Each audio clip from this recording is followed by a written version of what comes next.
Hello, എല്ലാവർക്കും ഇന്നത്തെ good morning വീഡിയോയിലേക്ക് സ്വാഗതം കേട്ടോ. ഇന്നത്തെ സംസാര വിഷയം എന്താണെന്ന് പറയുക, കൊച്ചു വീഡിയോ കേട്ടോ, അധികമൊന്നും സംസാരിക്കാൻ ടൈമില്ലെന്ന്. പെരുന്നാളിൻ്റെ അന്ന് ഇവിടെ ഒരു ഗസ്റ്റ് വന്നിട്ടാ. അപ്പോൾ ഗസ്റ്റ് വന്നപ്പോൾ അവർ ഇങ്ങനെ വീടിൻ്റെ ചുറ്റുറൊക്കെ ഒന്ന് നടന്നു നോക്കിയിട്ട് പറഞ്ഞു, പിന്നെ എന്നോട് വെച്ച് ഈ റംസാനായിട്ട് പിന്നെ നിൻ്റെ വീടിൻ്റെ ബാക്ക് വശത്തൊന്നും ഒരു കച്ചറയും കാണുന്നില്ലല്ലോ എന്ന് പറഞ്ഞിട്ടാ. ഒരു കച്ചറയും കാണുന്നില്ലല്ലോ, അതൊക്കെ എന്താ ചെയ്തതെന്ന് വെച്ചിട്ട്.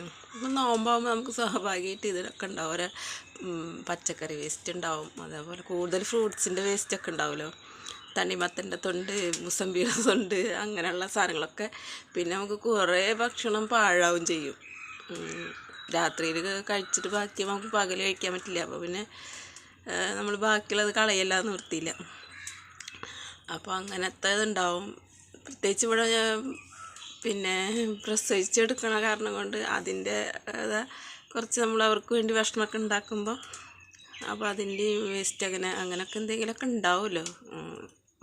എല്ലാം വീടിൻ്റെ പുറകുവശത്ത് ഏതെങ്കിലും ഒരു തെങ്ങിൻ്റെ കടക്ക നിറഞ്ഞിട്ടുണ്ടാവും വേസ്റ്റ്. അപ്പോൾ അതൊന്നും ഇല്ലല്ലോ, കാണാനില്ലല്ലോ, അതൊക്കെ എന്താ ചെയ്തതെന്ന് ചോദിച്ചിട്ടോട്. അവർ ചോദിച്ചെന്നാൽ ഇവിടെ നോമ്പായിട്ട് വെച്ചും വിളമ്പിയൊന്നും ഇല്ലേന്ന് ചോദിച്ചത്. അപ്പോൾ സംഭവം എന്താണെന്ന് വെച്ചാൽ ഞാൻ പറഞ്ഞു, അതൊക്കെ ഞാനതൊരു വളമാക്കി മാറ്റിയെന്ന് പറഞ്ഞു. അതെന്താ ചെയ്തതെന്ന് വെച്ച്. അപ്പോൾ ഞാൻ പറഞ്ഞു, അതിൻ്റെ വേസ്റ്റൊക്കെ ഉണ്ടാവില്ല, നമ്മളെ ഫുഡ് വേസ്റ്റും നമ്മൾ പച്ചക്കറി വേസ്റ്റും അതേപോലെ ഫ്രൂട്ട്സിൻ്റെ അതായ വേസ്റ്റുകളൊക്കെ കൂടിയിട്ട് ഒരു കവറിൽ ഒരു സഞ്ചിയിൽ ഞാൻ ഇട്ടുവെച്ച്, അന്നാമത്തെ വേസ്റ്റ് അതിൽ ഇട്ടുവെച്ച്, അതിൻ്റെ കൂടെ നമ്മൾ അടുപ്പിൽ കത്തിക്കണ വെണ്ണൂറും കുറേയൊക്കെ ഞാൻ അടുപ്പിൽ കത്തിച്ചിട്ടുണ്ടായിരുന്നു കേട്ടോ. വെള്ളം ചൂടാക്കാനും ചോറിനൊക്കെ അടുപ്പത്ത് തന്നെ കത്തിച്ചത്. പിന്നെ അങ്ങനെ കുറച്ച് വിറകൊക്കെ ഉണ്ടായിരുന്നു. അപ്പോൾ അതുകൊണ്ട് കഴിഞ്ഞോട്ടെ എന്ന് വിചാരിച്ചിട്ട് കുറച്ച് സാധനങ്ങളൊക്കെ അങ്ങനെ വിറകടുപ്പിലുണ്ടാക്കി. അപ്പോൾ കുറച്ച് വെണ്ണൂറൊക്കെ അന്ന് കുറേശ്ശെ കിട്ടുമായിരുന്നു. അപ്പോൾ അതൊക്കെ അതിൻ്റെ മേലെ ഇങ്ങനെ കൊണ്ടുപോയിടും. അപ്പോൾ ആ വെള്ളത്തിൻ്റെ അതിലുള്ള പിന്നെ ഫ്രൂട്ട്സിൻ്റെ ഇതൊക്കെ ചീഞ്ഞാൽ വെള്ളമൊക്കെ ഉണ്ടാവുമല്ലോ, അത് ഒക്കെ. പിന്നെ ഞാൻ കഞ്ഞി വെള്ളത്തിൻ്റെ തെളി അങ്ങനെ ഊറ്റി കളഞ്ഞിട്ട് അതിൻ്റെ അടി അതിൽ കൊണ്ടുപോയി വയ്ക്കും. അപ്പോൾ ഈ വെണ്ണൂറൊക്കെ വയ്ക്കുമ്പോൾ ആ വെണ്ണൂറ് പിടിക്കും. അങ്ങനെ ആയിട്ട് അത് ഇങ്ങനെ ഒരു ചാക്കായി നിറച്ചായി. റംസാൻ കഴിഞ്ഞപ്പോഴത്തേനും ഒരു ചാക്ക് 2 ചാക്ക് കിട്ടിയിട്ടാ.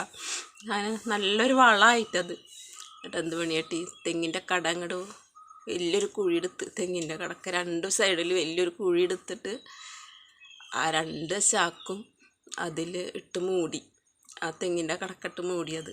അപ്പോൾ പിന്നെ നമുക്ക് നമ്മളെ പരിസരം വൃത്തിയാവുകയും ചെയ്ത്, നമുക്കതൊരു നല്ലൊരു വളമായിട്ടത് കിട്ടുകയും ചെയ്ത്. ഇനി പിന്നെ ഒരു ബക്കറ്റിൽ കുറച്ച് ഞാൻ ആക്കി വെച്ചിട്ടുണ്ട്. അതെന്ന് വെച്ചെങ്കിൽ നമുക്ക് കുറച്ച് മുളക് തൈയും ഒക്കെ ഉണ്ട്, വഴുതന അതേപോലെ അമരമൊക്കെ വെച്ചിട്ടുണ്ട്. ഇങ്ങനെ വേനൽക്കാലത്ത് വെക്കണ അമരയും ഒക്കെ വെച്ചിട്ടുണ്ട്. അപ്പോൾ അതിനൊക്കെ കൈയൊക്കെ ഒഴിഞ്ഞിട്ട് വേണം അതിന് ഒക്കെ ഒന്ന് ഇട്ടുകൊടുക്കാം. ഇട്ടുകൊടുത്ത് കഴിഞ്ഞാൽ അതും പച്ചക്കറി നന്നായി വളരും.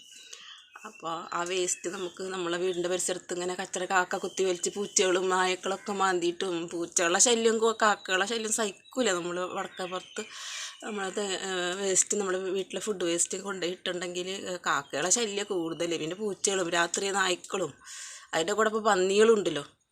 അപ്പോൾ അതൊക്കെ കൂടിയിട്ട് ആ നേരം വെളുത്ത് നോക്കിയിട്ടുണ്ടെങ്കിൽ ആകെ മുറ്റത്തൊക്കെ ഇവിടെയൊക്കെ പരത്തിയിട്ടുണ്ടാവും. അപ്പോൾ അതിനൊരു പരിഹാരമാവും ചെയ്യും എന്ന് വിചാരിച്ചിട്ട് ഇങ്ങനെ ഒരു ഇത് ചെയ്തതാണ്. അപ്പോൾ നല്ലൊരു വളമായിട്ട് കിട്ടുകയും ചെയ്ത് നമ്മുടെ പരിസരം വൃത്തിയായി കിട്ടുക. അപ്പോൾ അങ്ങനെയൊക്കെ ഒന്ന് നിങ്ങളും ചെയ്ത് നോക്കിക്കോളട്ടാ. ഓക്കെ.